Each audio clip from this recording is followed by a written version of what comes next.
Sentí, New England y en general de todos aquellos que nos acompañan semana tras semana en su canal en YouTube, Manuel Pinzón.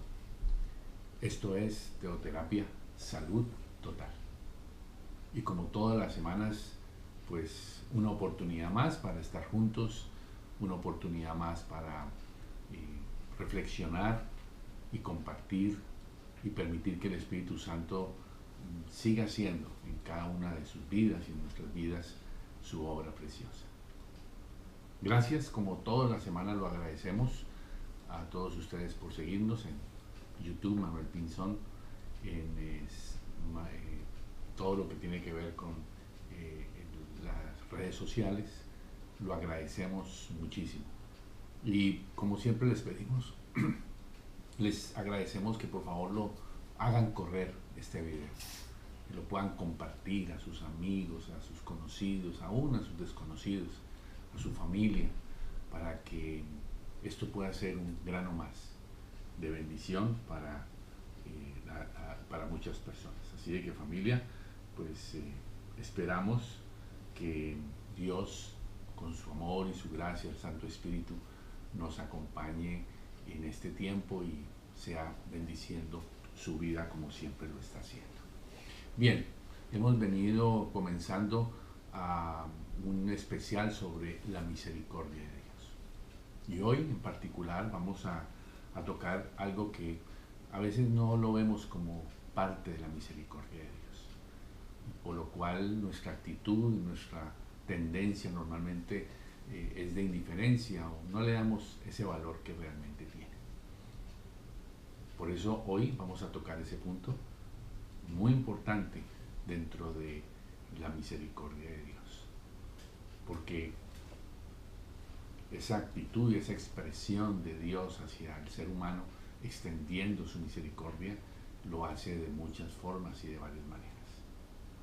Así que quiero invitarles a que vayamos a Génesis capítulo 3, versículo 8.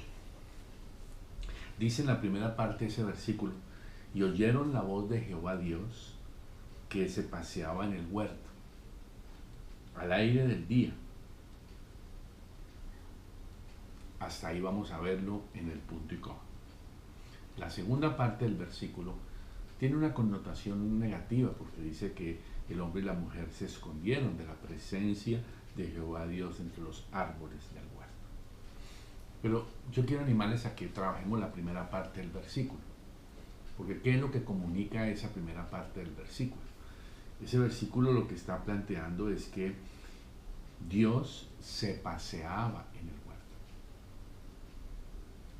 Y Dios había creado a Adán y Eva y los había puesto en el huerto. Este es un detalle muy especial, porque Dios perfectamente pudo haber creado a Adán y Eva y haberlos puesto fuera del huerto. Pero la pregunta es, ¿por qué Dios puso a Adán y Eva dentro del huerto? ¿Por qué aquí la palabra de Dios, el texto indica que Dios se paseaba?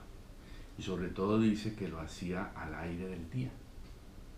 Esto suena como a disfrute, suena como a picnic, suena como a estar teniendo un tiempo, disfrutándonos unos a otros. Y esto confirma que el anhelo que Dios siempre ha tenido desde el principio demuestra que desde el principio Dios ha anhelado habitar en medio del ser humano y tener comunión. Es decir, siempre en el corazón de Dios está el anhelo de estar junto al ser humano y de trabajar juntos. Por eso Dios tomó la decisión de entregarle a usted y a mí, nos entregó el más precioso proyecto que pueda haber en el corazón de Dios. Tiene que ver con la salvación del ser humano. Cuando a mí me preguntan por qué soy misionero, por qué soy pastor, me gusta más la palabra misionero, pero la Biblia dice que soy pastor. Le doy gracias a Dios porque yo escogí hacer lo más hermoso y maravilloso que el ser humano puede hacer, que es hacer que su vida esté trabajando tiempo completo al lado del proyecto más importante de Dios, la Gran Comisión, el mundo para Cristo, la salvación espiritual. Y además de la salvación espiritual, poderle dar a la gente herramientas, principios, para ser prósperos, para ser bendecidos y ser bendición. Por eso le doy gracias a Dios por estos 33 años de estar sirviéndole a Dios. Eso no me hace una persona especial ni mejor, no. Me siento muy agradecido que junto con mi esposa hayamos invertido 33 años de nuestra vida en este proyecto. Ahora, si seguimos hacia adelante, vemos que posteriormente aparece el arca con Noé. Pero vimos cómo el plan del que Dios tenía con el ser humano desde Adán y Eva tuvo problemas. Dice la Biblia que Dios tuvo que echar a Adán y Eva del huerto, fruto del pecado. Después el hombre siguió multiplicándose y siguió en esa realidad, en esa actitud de rebelión, hasta que con Noé Dios toma una decisión de exterminar. Sin embargo, Dios le da a Noé, un hombre de fe, el arca para que la construya. Y el arca entonces es una expresión de la misericordia de Dios. Recuerden que el hecho de haberlos puesto en el huerto es una expresión de la misericordia de Dios. Después aparece el arca. Y Noé le obedece a Dios, camina con Dios, levanta un arca, que como sabemos el arca es un símbolo de Jesucristo, porque es un instrumento de salvación. Pasan los años y entonces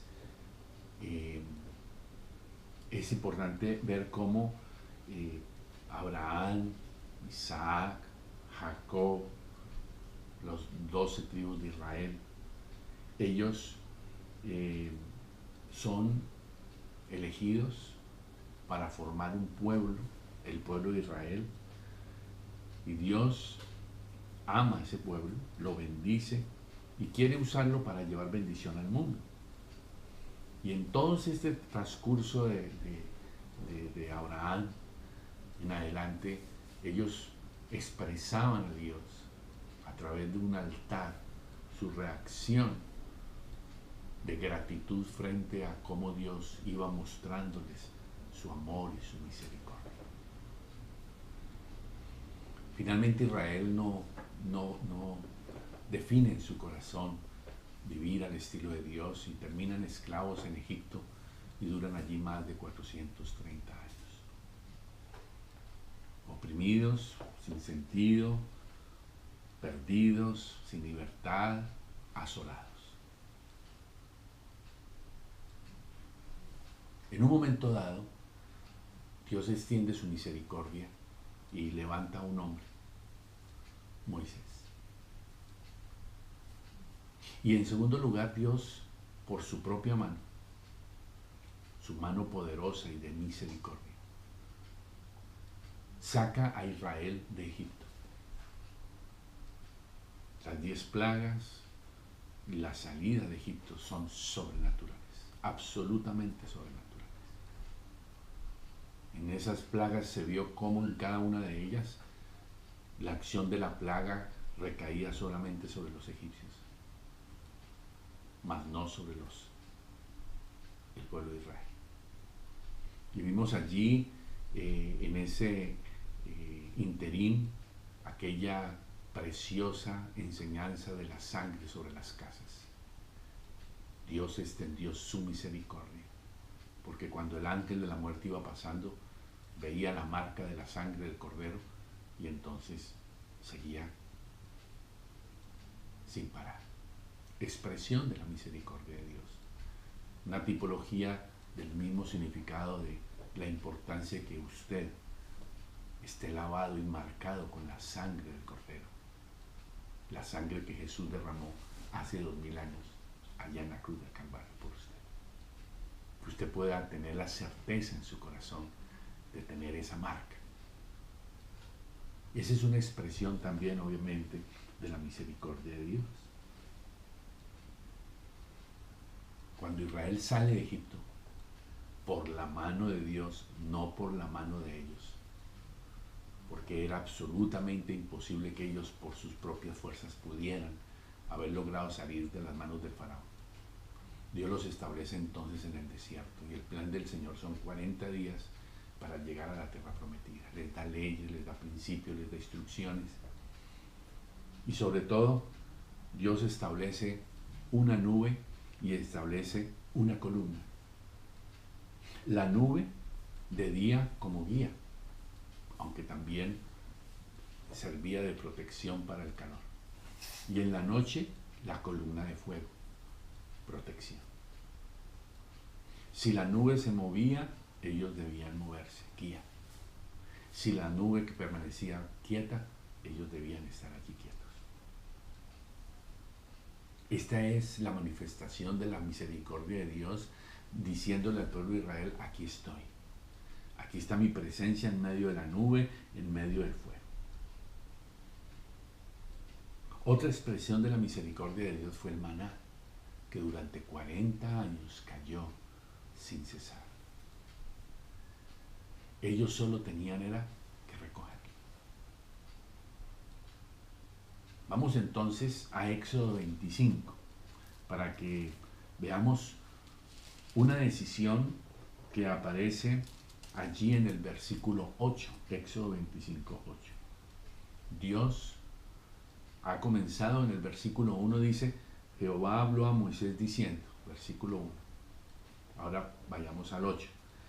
Y harán un santuario para mí y habitaré en medio de ellos. Dios toma una decisión, le dice a Moisés, ustedes van a construir un santuario para mí y yo voy a habitar en medio de ellos. Y en el versículo 9 les dice, conforme a todo lo que yo te muestre, el diseño del tabernáculo y el diseño de todos los utensilios, así lo haréis. O sea que Dios toma la decisión de construir un tabernáculo. ¿Quiénes deberían construir el tabernáculo? El pueblo de Israel. ¿Bajo qué diseño? Bajo el diseño de Dios. Y ese tabernáculo tenía la bendición de el significado de la expresión de la presencia de Dios en ellos de una manera adicional, para que ellos pudieran adorarlo, para que ellos pudieran santificarse, para que ellos pudieran vivir para su gloria. Establece un sacerdocio, coloca dentro del santuario todos los elementos claves y repetimos lo mismo, el tabernáculo es un símbolo, es un anunciamiento de todo lo que con Jesucristo años después Dios daría al ser humano. En el versículo 43 de ese mismo Éxodo 25 dice, perdón, de ese Éxodo 39, perdón, vamos ahora a Éxodo 39, versículo 32. Dice, así fue acabada toda la obra del tabernáculo de reunión. E hicieron los hijos de Israel como Jehová le había mandado a Moisés, así lo hicieron. O sea que el versículo 32 de Éxodo 39 dice que el tabernáculo fue construido de acuerdo a como yo lo había establecido. Y dice en ese mismo Éxodo 39, versículo 43, dice que vio Moisés toda la obra, y aquí que lo habían dicho como Jehová había mandado, y los bendijo. O sea que el tabernáculo se volvió una realidad. Ese tabernáculo duró más o menos un año construyéndose. Bien, por la necedad del corazón del pueblo de Israel, ellos, en vez de durar 40 días, terminan 40 años en el desierto. Finalmente entran a la tierra prometida. Han pasado los años y quiero invitarles a que vayamos a Primera de Crónicas, capítulo 21. Primera de Crónicas, capítulo 21, donde vamos a ver un personaje llamado David. En el versículo 29, Primera de Crónicas, capítulo 21, versículo 29. Dice: y el tabernáculo de Jehová que Moisés había hecho en el desierto y el altar del holocausto estaban entonces en el lugar alto en Gabá. Capítulo 22, versículo 1. David toma una decisión y dice: y dijo David, aquí estará la casa de Jehová Dios, y aquí el altar del holocausto para Israel. Aquí estará la casa de Jehová Dios. Él toma esa decisión en su corazón de construirle una casa a Dios. Fíjense, familia, que todo este proceso nos está mostrando cómo la expresión de la misericordia de Dios es en ofrecernos un lugar donde Él pueda tener comunión con nosotros, donde Él pueda estar entre nosotros. Por eso para David era importante, y David toma esta decisión y dice: aquí va a estar la casa de Dios. Versículo 7 de este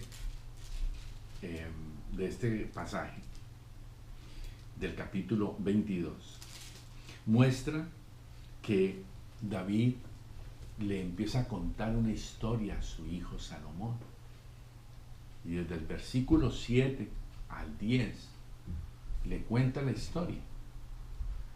Le dice en el 7: en mi corazón tuve de edificar templo al nombre de Jehová mi Dios. En el 8 te dice que Dios le dijo: tú has derramado mucha sangre y has hecho grandes guerras, no edificarás casa a mi nombre. Y entonces él, en el versículo 9, Dios le promete y le dice: nacerá un hijo, el cual será varón de paz, yo le daré paz en todos sus enemigos alrededor. Y en el versículo 10 le dice: tu hijo Salomón será quien edificará casa a mi nombre. David le cuenta esta historia. Y en el versículo 11, entonces, ya teniendo a Salomón allí, le dice: ahora pues, hijo mío, Jehová esté contigo y seas prosperado, y edifiques casa a Jehová tu Dios como Él ha dicho de ti. Él está dando visión a su propio hijo. Aquí hay un detalle bien interesante. Cuando David pone en su corazón hacer una casa a Dios, edificar una casa a Dios, y Dios le dice: no, usted no lo puede hacer porque sus manos están llenas de sangre. Él hizo algo muy especial. Dice que él hizo preparativos. Él dijo: ok, si no puedo hacerla, yo sí puedo hacer preparativos. En el versículo 5, al final, dice: y David antes de su muerte hizo preparativos en gran abundancia. Miren lo que David le entregó a Salomón. En el versículo 14 le dice: y aquí yo con grandes esfuerzos he preparado para la casa de Jehová 100,000 talentos de oro. Eso equivale en términos de ahora a 3,400 toneladas de oro. 1,000,000 de talentos de plata, bronce y hierro. sin medida. Eso equivale hoy a 34.000 toneladas de bronce, plata y hierro. Dice el versículo que Él lo preparó con grandes esfuerzos, versículo 14. He aquí yo con grandes esfuerzos he preparado para la casa de Jehová. Y este es un detalle bien importante, que es lo que tiene que generar en nuestro corazón la expresión de su misericordia. La conclusión que yo saco en mi vida es que a mí quien me hace dar mi vida por el Señor, dar mi tiempo, dar mi dinero, dar mis talentos a las cosas de Dios, es porque entiendo el valor de la misericordia de Dios. Porque he comprendido cuán perdido yo estaba. Entiendo su gracia y su misericordia. Su gracia para darme lo que no merezco y su misericordia para no darme lo que sí merezco. Y como soy consciente de esa misericordia, lo doy todo, todo. Y cualquier cosa que yo dé es muy poco para lo que Él, mi amado Papá Dios, entregó en la cruz del Calvario a su propio Hijo. Y a lo que el mismo Jesús entregó en la cruz del Calvario. Hay como una angustia en mi corazón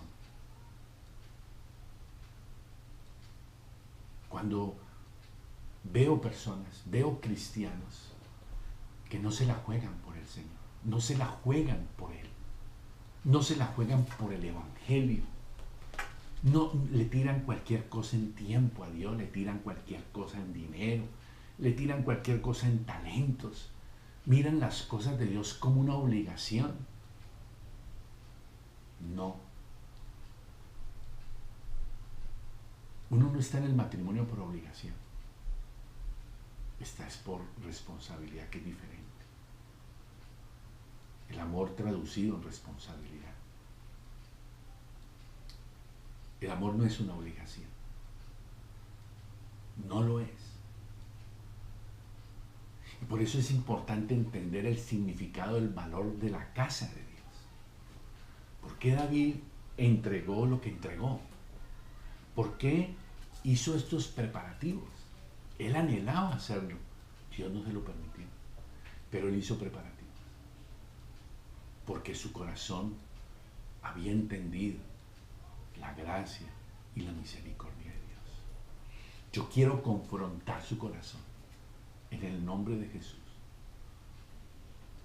A usted como hijo de Dios.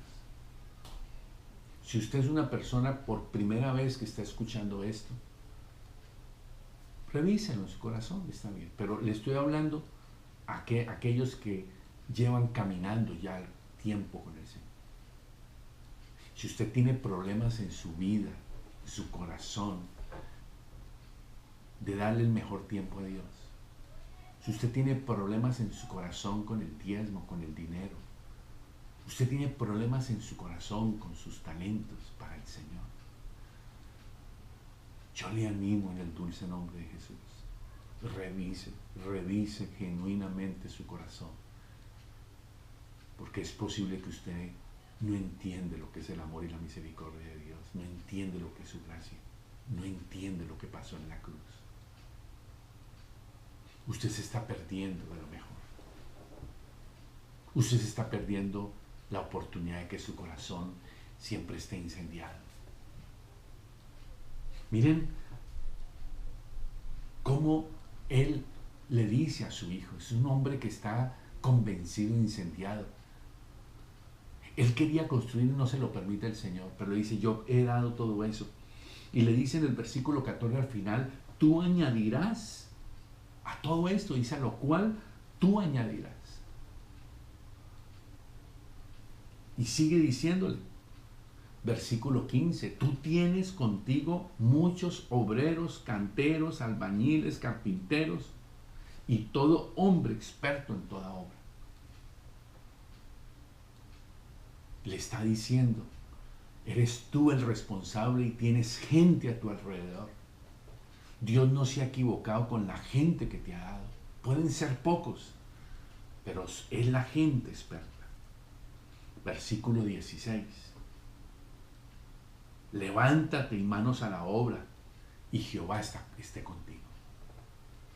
Eso es lo que ahora necesitamos, que usted abra los ojos, tenga entendimiento y revelación de la expresión de la misericordia de Dios con la casa de Dios en la cual usted y yo estamos haciendo parte. Yo quiero que usted entienda, versículo 11, llegó el momento de edificar casa a Dios.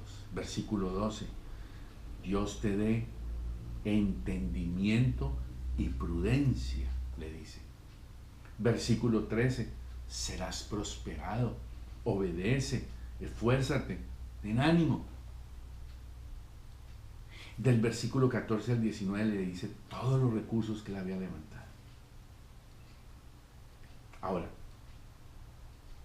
¿qué hace entonces Salomón? Salomón comienza a construir.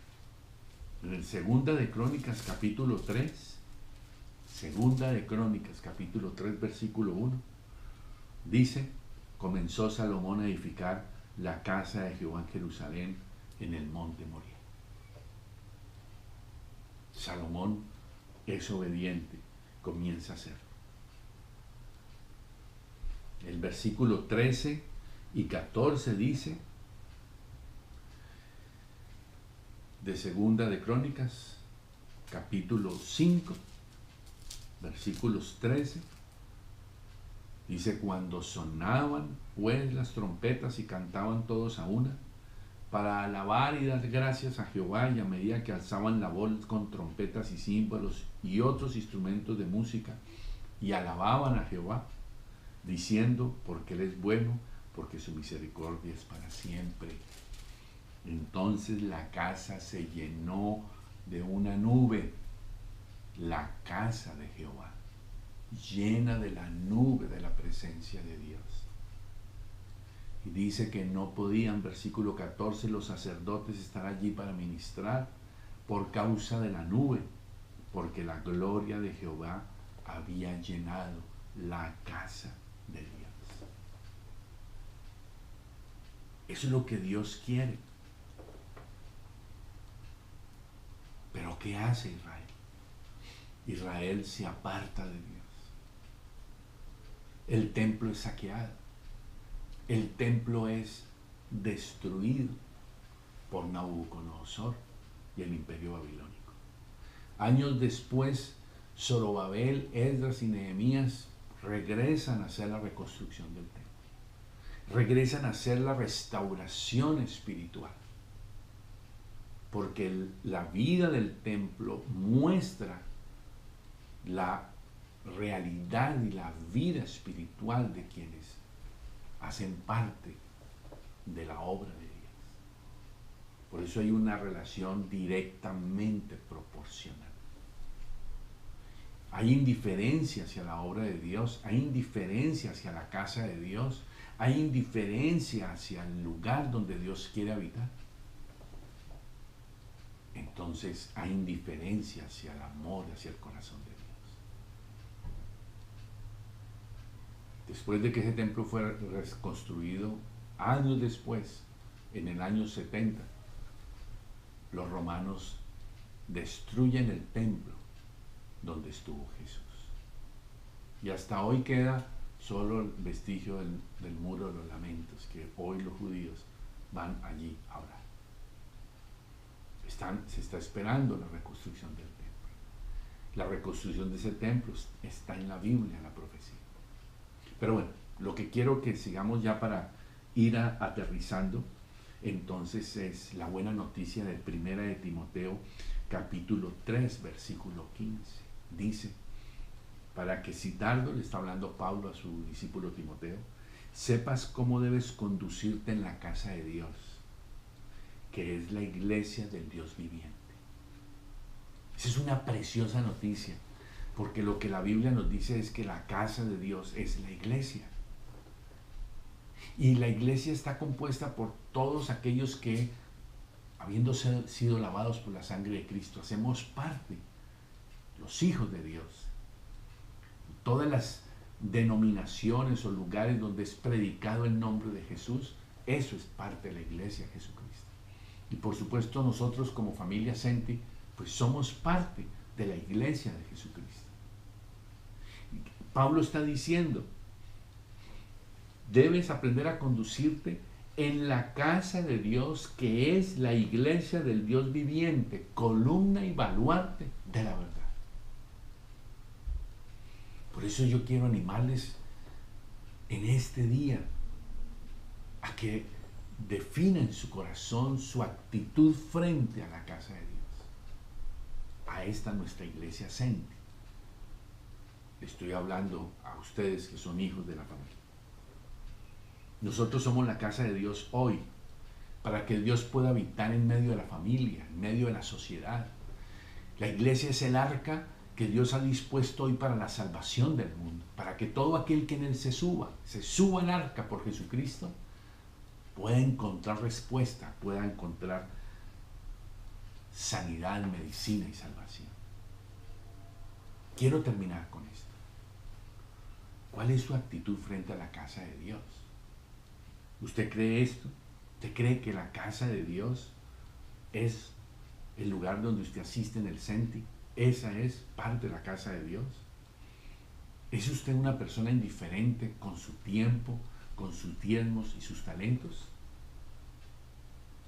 ¿Para quién son sus diezmos? ¿Para quiénes son sus talentos? ¿Para quién es su tiempo? ¿Quién es el Señor de su vida? Si usted quiere saber quién es el Señor de su vida, mire su presupuesto y dése cuenta a quién es que usted le da más dinero. Ese es el Señor de su vida. Mire su agenda en la administración del tiempo y pregúntele quién es el Señor de su vida, a quien usted da más tiempo. Si usted no tiene tiempo, si usted no tiene talento, si usted no tiene diezmos para la obra de Dios, yo le desafío a que lo considere. Usted me podrá decir que le estoy pidiendo dinero. No, no le estoy pidiendo dinero.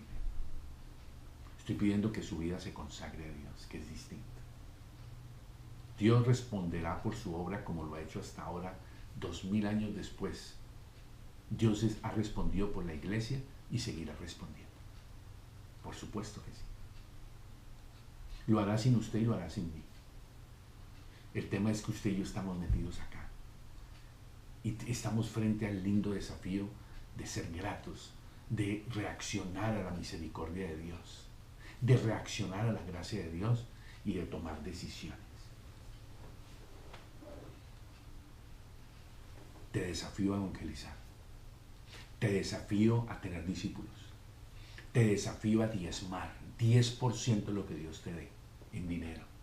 Te desafío a invertir tu tiempo, a que ayunes, a que levantes cada mañana a buscar a Dios en el devocional. Te desafío a que leas la Biblia. Te desafío a amar sin reservas, a ir a ayudar al que está necesitado, a amar al difícil, a hacer bien al que te hace daño. Te desafío a que revolucionemos el mundo. Dios ha definido un lugar para que tú y yo podamos ser bendición y hacer una revolución en este tiempo. Te desafío a que decidas consagrarte a la casa de Dios. Tú haces parte, yo hago parte. El que pagó el precio fue Jesús. Te animo a que por el Espíritu Santo tomes ahora una decisión. Hoy la gran comisión está esperando a que, como le dijo David a su hijo Salomón, levántate y ten ánimo.